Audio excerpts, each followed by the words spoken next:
भोजपुरी माटी के हवन जवान हो, फैन लोग के दिल के धड़कन परन हो।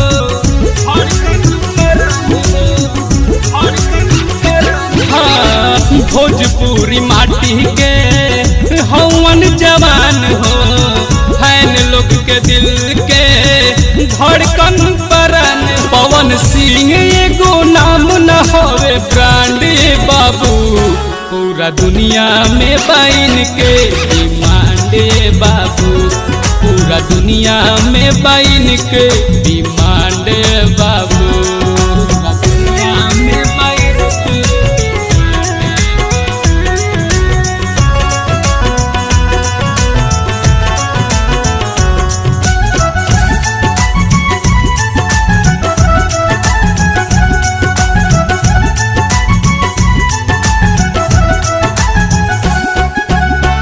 लॉलीपॉप गाना पझू में सारा ही जमाना, नेता अभिनेता सभे भइले दीवाना।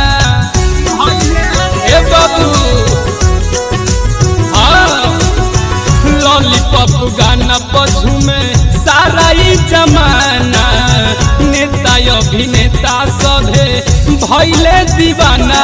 दुश्मन ला दुश्मन दोस्त लहवे दिलदारी बाबू, पूरा दुनिया में बाइन के डिमांड बाबू, पूरा दुनिया में बाइन के डिमांड बाबू, पूरा दुनिया में बाइन के।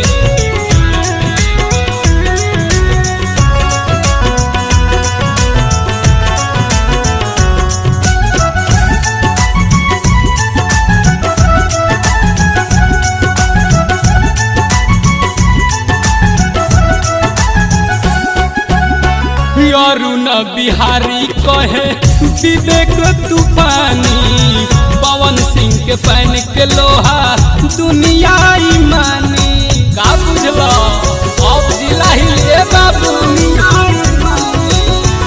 अरुण बिहारी कहे विवेक तूफानी, पवन सिंह के फैन के लोहा दुनिया मानी। छोटू अक्षर जवान के हम सरकारी बाबू, पूरा दुनिया में बाइन के डिमांड बाबू, पूरा दुनिया में बाइन के डिमांड बाबू।